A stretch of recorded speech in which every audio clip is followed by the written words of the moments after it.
Bismillahirrahmanirrahim. Assalamualaikum warahmatullahi wabarakatuh. Kami dari kelompok 5 akan mempresentasikan larutan Hochland praktikum nutrisi tanaman.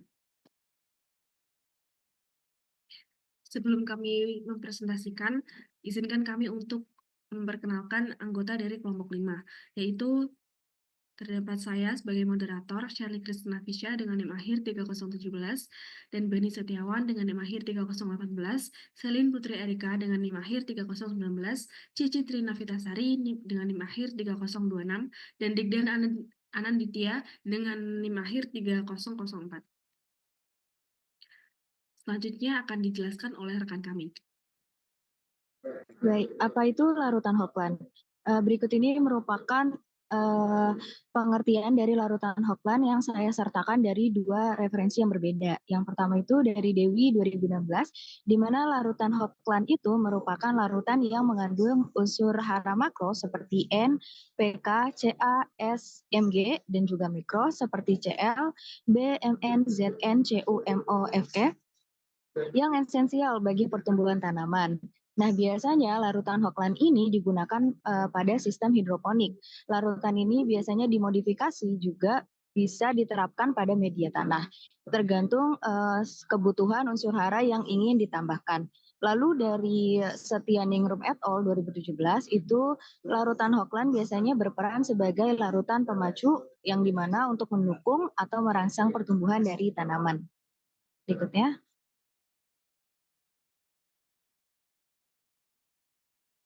Nah, larutan Hochland ini merupakan larutan nutrisi lengkap yang mengandung unsur hara mikro dan makro yang penting, yang juga berfungsi untuk menunjang serta merangsang pertumbuhan tanaman baik dalam sistem hidroponik ataupun media tanah setelah dimodifikasi sesuai kebutuhannya. Selanjutnya ada sejarah larutan Hochland. Jati et al. 2025. Yaitu berkat kontribusi awal Justin Paul Liebig mengenai nutrisi tanaman, para ahli pertanian terus mengembangkan riset untuk meningkatkan kualitas, dan kontinuitas 3K hasil pertanian. Salah satu terobosan penting dari Robert Hochland yang berhasil menumbuhkan tanaman dalam larutan garam mineral ini dikenali sebagai larutan Hochland. Pada studi kasus tersebut menunjukkan bahwa kekuatan larutan ini berpengaruh besar terhadap pertumbuhan dan hasil tanaman.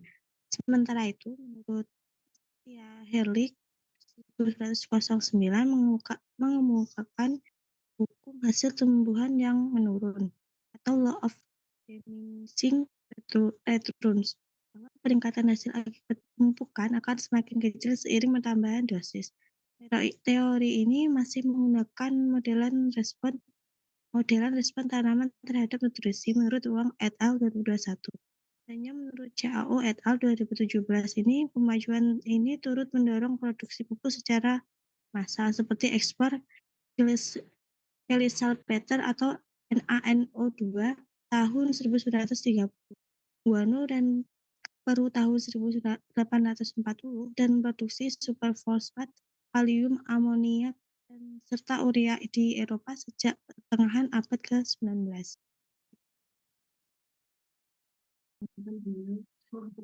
Ya, berikutnya adalah cara membuat larutan Hochland. Kami di sini mengambil referensi dari tanaman jagung. Jadi larutan Hochland ini merupakan media nutrisi yang memang umum digunakan dalam penelitian pertumbuhan dari berbagai jenis tanaman, terutama pada sistem hidroponik dan tanaman laboratorium. Larutan ini bahkan dimanfaatkan dengan media alternatif seperti sekam padi untuk meningkatkan pertumbuhan dan hasil dari tanaman jagung.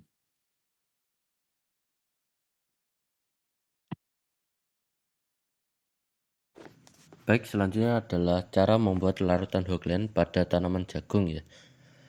Untuk larutan terdiri dari larutan A dan B. Mengapa? Karena jika larutan A dan B dicampur ketika pembuatan, maka akan terjadi reaksi pengikatan ion dan kation yang akan mengakibatkan reaksi antagonisme antar ion ya, yang akan menyebabkan endapan. Contohnya adalah ikatan antara Ca dan sulfat akan mengakibatkan ikatan gipsum yang membuat unsur hara tidak dalam bentuk tersedia, dan cara yang dapat digunakan adalah memisahkan larutan masing-masing. Dan untuk larutan A ini terdiri dari kalsium nitrat sebagai sumber unsur hara kalsium dan nitrogen, terus ada besi nitrat sebagai sumber Fe dan nitrogen. Dan untuk takarannya ini setiap 20 liter air ya. Untuk kalsium nitrat yang digunakan adalah 13,088 gram per 20 liter air, dan untuk besi nitratnya adalah 0,110 dan ditimbang menggunakan timbangan analitik. Kedua bahan tadi disatukan lalu ditambahkan Aquades hingga mencapai 20 liter. Selanjutnya baru diaduk. Untuk larutan B, yang pertama adalah amonium sulfat sebagai sumber unsur hara nitrogen dan sulfat. Untuk takarannya per 20 liter itu 21,145 gram. Untuk kalium nitrat sebagai sumber kalium dan nitrogen ini adalah 12,126 gram. Untuk monokalium fosfat yang digunakan adalah 5,440 gram. Untuk magnesium nitrat ini adalah 3,480. Untuk asam borat ini yang digunakan adalah 0,030 gram. Untuk tembaga sulfat ini adalah 0,002 gram. Untuk mangan klorida ini 0,006. Untuk seng sulfat ini adalah 0,008 dan amonium molibdat ini 0,002.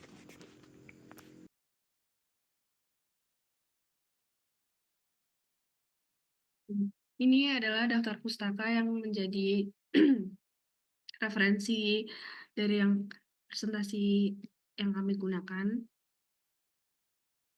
Sekian, terima kasih. Jika terdapat kekurangan, kami mohon maaf. Wassalamualaikum warahmatullahi wabarakatuh.